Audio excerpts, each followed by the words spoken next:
Cancer की दवाइयाँ ज़्यादातर देखने को मिला कि काफ़ी महंगी मात्रा में होती है। बायोगैस जो है, विदेश यात्रा सस्ती हो जाएगी, मोबाइल सस्ता हो जाएगा। सरकार ने महिलाओं के लिए जो उनके स्टार्टअप हैं उसके लिए महिलाओं के सेल्फ हेल्प ग्रुप के क्लस्टर बनाने के लिए और एमएसएमई में 10,000 करोड़ रुपया दिया है। गरीब लोगों की चिंता की गई इस बजट के अंदर, किस प्रकार से दवाइयाँ सस्ती, कैंसर की दवाइयाँ सस्ती हुई। करोड़ सेमीकंडक्टर को उन्होंने कहा है देने के लिए क्या, तो सरकार का जो बजट बड़ा अच्छा बजट आया है, उन्होंने बजट पेश किया है जो। तो अगर पूरा ओवरऑल हम बजट को देखें तो सभी का समावेश है। किसानों को भी इसमें टच किया गया, पशुपालन की बात करें। और निर्मला जी का ये 9वां और सरकार का ये 11वां बजट है और हर साल सरकार ने जो बजट दिया वो आम आदमी के हित में दिया। अगर हम इस प्रकार से इसमें सरकार छोटी कंपनियों से सीधा अपना छोटी कंपनियों के साथ संपर्क करेगी, उनसे सीधा सामान खरीदेगी, छोटे, तो उससे भी रोजगार के अवसर पैदा होंगे। तो अगर पूरा ओवरऑल हम बजट को देखें तो सभी का समावेश है। किसानों को भी इसमें टच किया गया, पशुपालन की बात करें। भारतीय संसद में जो बजट पेश किया गया, तो यहाँ हम सभी लोगों ने बजट को सुना और बजट को जिस प्रकार से बनाया गया, जिस प्रकार से आयुर्वेदिक एम्स बनने जा रहे हैं, जिस प्रकार से कपड़ा सस्ता हुआ, और हर क्षेत्र के अंदर ही उन किसानों के लिए भी 2,000 करोड़ रुपए का प्रावधान रखा गया कि लोन में उनको सब्सिडी दी जाएगी। हर क्षेत्र के अंदर कोशिश की गई किस प्रकार से रोजगार बढ़ सकता है, और जो बड़ी बड़ी योजनाएं बनेंगी, जिस तरह से बड़े बड़े कॉरिडोर बनाए जाएंगे, टेक्सटाइल की कॉरिडोर बनाई जाएंगी, केमिकल की कॉरिडोर बनाई जाएंगी, साथ नए रेल बड़े प्रोजेक्ट आ रहे हैं।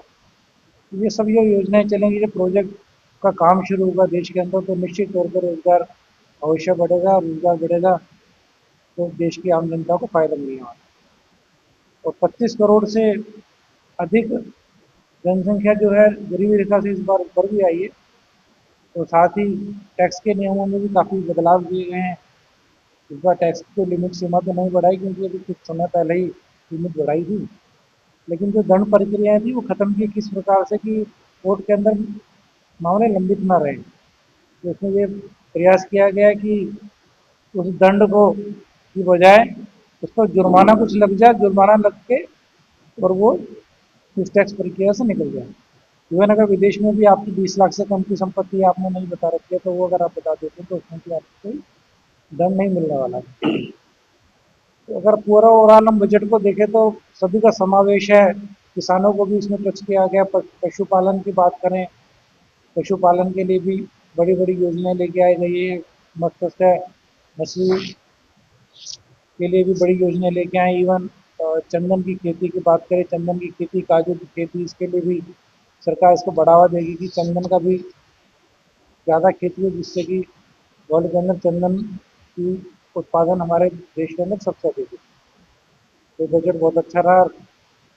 मुझे ऐसा लगता है कि ऐसे समय में देश जिस स्थिति में, उस समय में इस प्रकार का बजट आना देश की जनता के लिए, देश के हित में रहना है।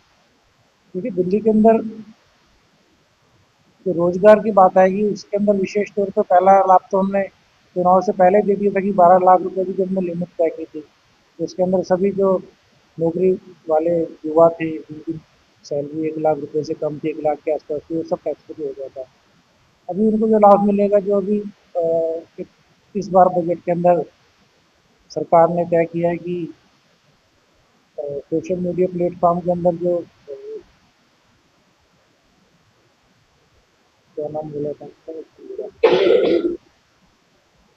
डिजिटल क्रिएटर के ऊपर उनको सरकार उसके ऊपर काफ़ी पैसा खर्च कर रही है, और उनको काफ़ी ऐड देगी, जिससे कि वो प्लेटफॉर्म खड़ा होगा। तो ये सब शहरों में होने वाला है, तो शहरों के युवाओं को इससे लाभ मिलेगा। और जब रोजगार के बड़े बड़े जो रोजगार प्रोजेक्ट वगैरह जो तुम बात कर रहे हैं, तो इनके अंदर तो टेक्निकल और एजुकेटेड जो पीपल होंगे देश के, वो सब इसमें लगने वाले हैं। तो सब वो शहरों में रहते हैं। तो शहरों के अंदर जिस प्रकार से कहा गया कि शहरों की क्षमता का भी उपयोग सरकार पूरी तरह से करेगी। कि शहरों में जो क्षमता अभी पूरी तरह से इस्तेमाल नहीं कर पा रहे, उसको भी सरकार भरपूर इस्तेमाल करना है।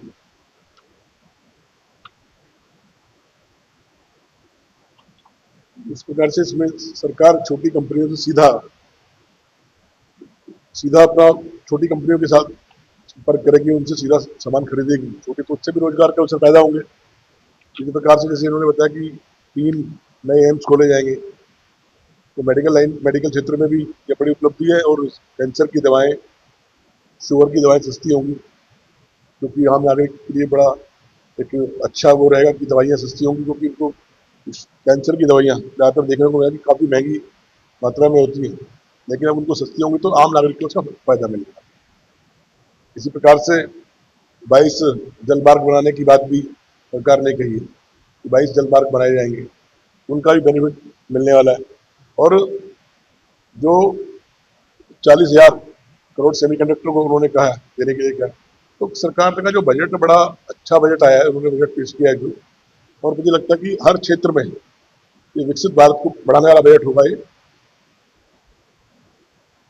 साथ में जो चीज़ें सस्ती हैं वो भी काफ़ी उपयोगी रहने वाली, जैसे जूते सस्ते हुए हैं, माइक्रोवेव ओवन को सस्ता किया गया है, बायोगैस जो है विदेश यात्रा सस्ती हो जाएगी, मोबाइल सस्ता हो जाएगा, ईवी बैटरीज मतलब पॉल्यूशन की वजह से धीरे धीरे सब ईवी गाड़ियाँ सब आ रही हैं, तो उससे क्या होगा कि अभी तक तो ईवी बैटरी महंगी होती है इसलिए उसकी कॉस्ट ज़्यादा होती है, और वो सस्ती हो जाएंगी तो निश्चित तौर पे मोबाइल, गाड़ियाँ, बाइक्स ये सब सस्ती होने वाली हैं। कैंसर की दवाएं, शुगर की दवाएं भी सस्ती होंगी साथ में। विदेश यात्रा पर भी 5% टैक्स कम कर दिया गया, वो भी विदेश यात्रा भी सस्ती होगी। पर्यटन को भी बढ़ावा देने के लिए सरकार ने काफ़ी बजट का प्रावधान किया गया है। आईआईएम के साथ मिलकर टूरिस्ट गाइड के लिए भी नई योजना लेके आ रहे हैं, जिस तरह की योजना बनी कि युवाओं को उससे रोजगार मिले। साथ में पशु चिकित्सा हो गई, जैसे हर जिले के अंदर जो भी हमारे एजुकेशनल सिस्टम होगा उसके अंदर गर्ल्स हॉस्टल की व्यवस्था पूरे जिले में इस देशभर के अंदर होने वाली है, ये व्यवस्था भी सरकार करने जा रही है। और आत्मनिर्भर भारत में भी 20,000 करोड़ रुपए का फंड सरकार ने इस बार रखा है कि आत्मनिर्भर भारत में भी महिला उद्यमियों की बात की तो महिला उद्यमियों के लिए भी अ, सरकार ने काफ़ी बजट का प्रावधान किया है। और सेल्फ समूह स्टार्टअप जो हैं, छोटे किसानों को 20,000 करोड़ का लोन हो गया। पूरी भारत में भी राष्ट्रीय डिजाइन संस्थान बनाने जा रहे हैं। दवा निर्माण में 10,000 करोड़ का निवेश होगा। मानसिक स्वास्थ्य के लिए भी एक दूसरा, एक अब तक एक ही बड़ा अस्पताल था, तो मानसिक स्वास्थ्य के लिए एक और नया संस्थान बड़ा बनाया जा रहा है जो इस बार बजट में है। कृषि क्षेत्र में उत्पादन किस प्रकार से बढ़ेगा, लखपति दीदी जो योजना थी वो कैसे आगे बढ़ेगी, उसको किस प्रकार से आगे बढ़ा सकते हैं। जिला अस्पतालों में भी इमरजेंसी और ट्रॉमा सेंटर बनाए जाएंगे देश भर के अंदर, सभी जिलों के अंदर इमरजेंसी व्यवस्था रहे, ट्रॉमा सेंटर वहाँ रहे।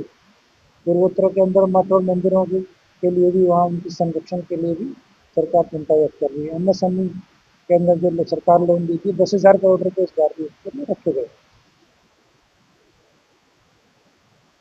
नारियल हो गया, काजू की खेती हो गई। दिव्यांगों की मदद के लिए विशेष योजना सरकार ने इस बार बनाई कि इन दिव्यांगों को खुद से लाभ मिले। वरना प्राकृतिक स्थल ऐसे देश भर के अंदर छाटे जाएंगे जिनका विकास किया जाएगा, जिससे कि इससे पर्यटन को बढ़ावा मिलेगा।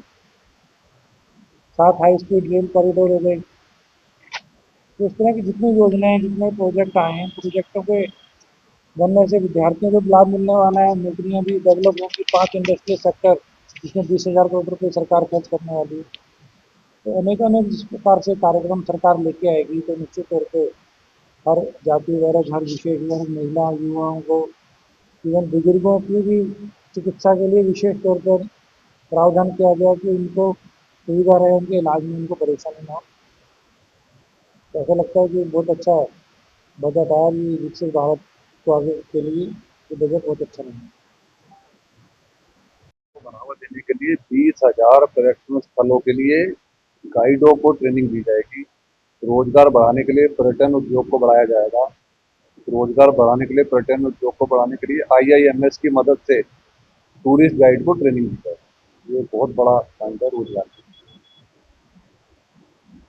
तो पूर्वोत्तर के लिए 4,000 ये बसें पूर्वोत्तर के लिए लगाई जाएंगी। हाँ, टूरिज्म की इसमें ये बजट जो है 20,000 सारे वर्गों को ध्यान रखते बना। अगर देखा जाए तो आत्मनिर्भर भारत पे भी इस प्रकार 10,000 करोड़ रुपये अनाउंस किया। प्लस आप लोगों ने ये देख ही लिया, जितने भी मध्यम वर्ग से लेकर किसानों को 20,000 तक का, छोटे किसानों को लोन दिया जाएगा 20,000 करोड़ तक का। यूनिवर्सिटी युवाओं के ध्यान रखते हुए यूनिवर्सिटी में रोजगार की बात होती है, रेल मार्ग की बात होगी, मेडिकल संस्थानों की बात होगी। तो बजट में हर चीजों को ध्यान रखा, महिला योजनाओं का ध्यान रखा ही गया। तो मुझे नहीं लगता कोई वर्ग छोड़ा गया है। इवन बुजुर्गों के लिए भी मेडिकल सुविधाओं के लिए बढ़ाने की सरकार ने बात करी है। तो ये अगर आप देखें तो ये सब चीजों को कवर किया गया है और ये काफी ज्यादा मिडिल वर्ग और सारे वर्गों को ध्यान में रखे, व्यापारी वर्ग से लेकर महिलाओं के सबके लिए बजट को बना है।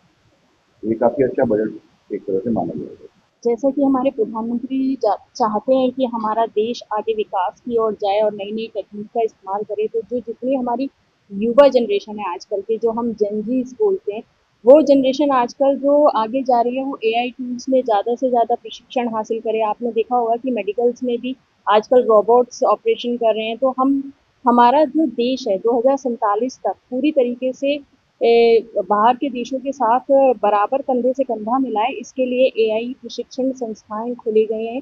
यहाँ पे जितने जैसे बच्चे आजकल उसमें जा रहे हैं जर्नलिज्म में और चीज़ों में, तो उसमें कंटेंट राइटिंग के लिए उनको बढ़ावा दिया जा रहा है ताकि उनकी नॉलेज के लिए उनको प्रशिक्षण दिया जाए, उससे उनको रोजगार के अवसर प्राप्त होंगे।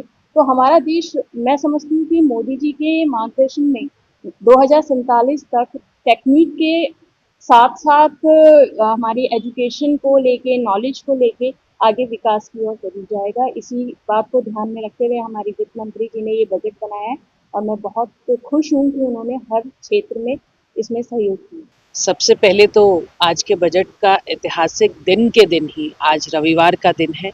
देश के इतिहास में पहली बार ऐसा हो रहा है कि रविवार को बजट पढ़ा जा रहा है और निर्मला जी का ये 9वां और सरकार का ये 11वां बजट है। और हर साल सरकार ने जो बजट दिया वो आम आदमी के हित में दिया। अगर हम पहले बजट में जाएं, जब हम देखते थे कि 1 लाख रुपए तक की छूट थी, पिछले बजट तक 12 लाख तक की छूट सरकार ने दी। और आज भी महिलाओं, क्योंकि मैं महिला होने के नाते आपके सामने ये बात रख रही हूँ, आज भी सरकार ने महिलाओं के लिए जो उनके स्टार्टअप हैं उसके लिए, महिलाओं के सेल्फ हेल्प ग्रुप के क्लस्टर बनाने के लिए और एमएसएमई में 10,000 करोड़ रुपया दिया है। उसके साथ साथ गर्ल्स हॉस्टल बनाने के लिए जहाँ जहाँ भी संस्थान हैं उन संस्थानों के पास में लड़कियों को काम करने की दिक्कत ना हो, महिलाएं परेशान होती हैं, उसके लिए वहाँ पे हॉस्टल बनेंगे। उसके साथ साथ और बहुत, मतलब अभी तो बजट में इतनी सारी चीज़ें हैं कि उनका डिटेल में जानना उसमें थोड़ा समय लगेगा, पर हर पहलू को छूते हुए, इवन कि अगर जिन लोगों ने की आय उन्होंने घोषित नहीं कर रखी, प्रॉपर्टी बाहर है, उसमें भी राहत देते हुए आज कहा गया है कि आप 1 करोड़ रुपए तक की जो उनकी बाहर संपत्ति है उसको वो घोषणा करके उस पर पेनल्टी देके उसको बता सकते हैं।